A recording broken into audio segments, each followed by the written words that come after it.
शीत युद्ध का क्या तात्पर्य है और शीत युद्ध के क्या कारण थे, ये बताए थे। आज हम आपको शीत युद्ध में किस विचारधारा की लड़ाई थी। अमेरिका की विचारधारा थी पूंजीवादी और सोवियत संघ की विचारधारा थी साम्यवादी एवं समाजवादी। इन दोनों की विचारधाराओं में अंतर था, इसलिए इनमें वाक्य युद्ध था। आगे क्वेश्चन है, प्रथम विश्व युद्ध एवं द्वितीय विश्व युद्ध कब हुआ। प्रथम विश्व युद्ध 1914 से 1918 के मध्य हुआ था और द्वितीय विश्व युद्ध 1939 से 1945 के मध्य में हुआ था। ये विश्व युद्ध मित्र एवं धुरी राष्ट्रों के मध्य हुआ था। मित्र राष्ट्र थे सोवियत संघ, फ्रांस, ब्रिटेन और सोवियत संघ, और धुरी राष्ट्र थे जापान, जर्मनी, इटली। अगला क्वेश्चन है, अमेरिका ने जापान पर परमाणु बम कब गिराए।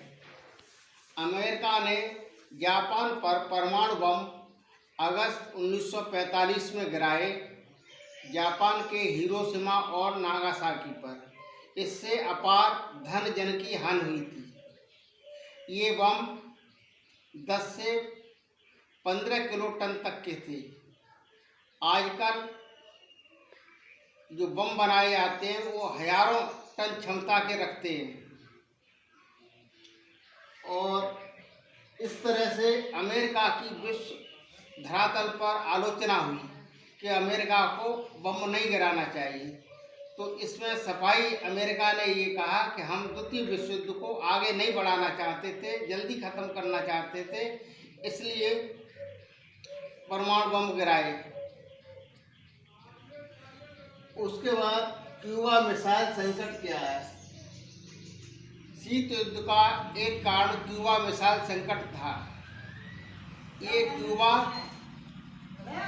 अमेरिकी द्वीप के पास था, अमेरिकी महाद्वीप के पास था, लेकिन इस क्यूबा का जुड़ाव था वो सोवियत संघ से था। सोवियत संघ क्यूबा को कूटनीतिक और आर्थिक सहायता देता था। सोवियत संघ ये समझता था कि कहीं अमेरिका क्यूबा पर कब्जा न कर ले, इसलिए उसने 1962 में क्यूबा में मिसाइलें तैनात कर दी। क्यूबा में मिसाइलें तैनात करने से अमेरिका का अधिकांश क्षेत्र उन मिसाइलों के सामने था। अमेरिका के सिर पर संकट था, इसलिए अमेरिका को केवल 3 सप्ताह बाद मालूम पड़ा। तो अमेरिका ने अपने जंगी जहाज सोवियत संघ के जहाज आते थे उनके सामने लगा दिए और इनके मध्य बातचीत हुई। तो सोवियत संघ ने अपना कदम पीछे हटा लिया और अपने जो जंगी जहाज थे वो पीछे अपने देश को वापस बुला लिया और मिसाइलें भी क्यूबा से हटा ली। तो इस तरह से तीसरा विश्व युद्ध होने से बच गया। क्यूबा के राष्ट्रपति थे फिदेल कास्त्रो। अगला प्रश्न है, छोटे देशों को महाशक्तियों से जुड़ने से क्या लाभ है।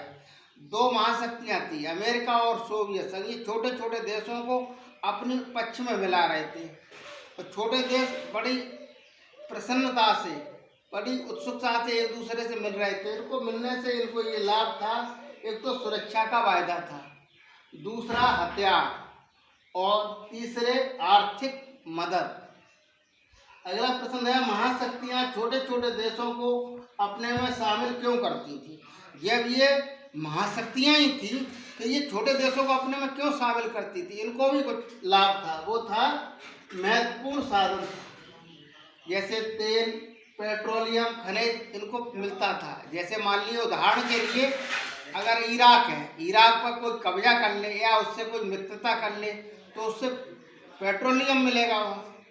अगला है भू क्षेत्र, सेना का संचालन करने के लिए जैसे सोवियत संघ ने क्यूबा पर दोस्ती करके और वहाँ पर अपना सैनिक अड्डा बनाया था। अगला है सैनिक ठिकाने, जासूसी करने के लिए और आर्थिक सहायता। ये महाशक्तियाँ छोटे छोटे देशों को आर्थिक सहायता देती थी और उनका देश का खर्चा, सैन्य खर्चा भी उठाती थी। अगला है दो ध्रुवीयता का प्रारंभ। 1945 के बाद और 1990 के मध्य में दो ध्रुवीयता प्रारंभ हो गई। एक तरफ था अमेरिका और दूसरी तरफ था सोवियत संघ। अमेरिका को प्रथम दुनिया कहते हैं, सोवियत संघ को दूसरी दुनिया कहते हैं। पश्चिमी यूरोप का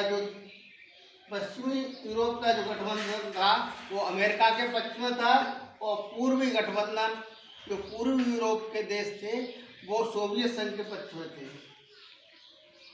अमेरिकी संगठन नाटो के बारे में आप क्या जानते हैं? ये अटलांटिक संगठन है। इसकी स्थापना अमेरिका ने अप्रैल 1949 में की थी। इसमें 12 देश शामिल थे और इनका ये उद्देश्य था कि सभी देश मिलकर, अगर किसी देश पर आक्रमण करते हैं तो सभी देश मिलकर उसका सामना करेंगे। अगला है वार्सा संधि के बारे में आप क्या जानते हो? जब अमेरिका ने नाटो की स्थापना की तो सोवियत संघ भी पीछे कैसे रहने वाला था? उसने भी वार्सा संधि की थी। यह पूर्वी यूरोप के जो देश उसके पक्ष में थे उनमें वार्सा संधि की थी। ये सन 1955 में। इनका प्रमुख उद्देश्य था कि जो नाटो में शामिल देश हैं उनको उन देशों का हम किस तरह से सामना कर सकें और उनका सामना हम शांत रूप से करेंगे। इस तरह से आज हमने आपको शीत युद्ध की विचारधारा के बारे में बताए और आगे कल अगले टर्न पर हम गुट निरपेक्ष आंदोलन के बारे में बताएंगे। आप लोग पढ़ के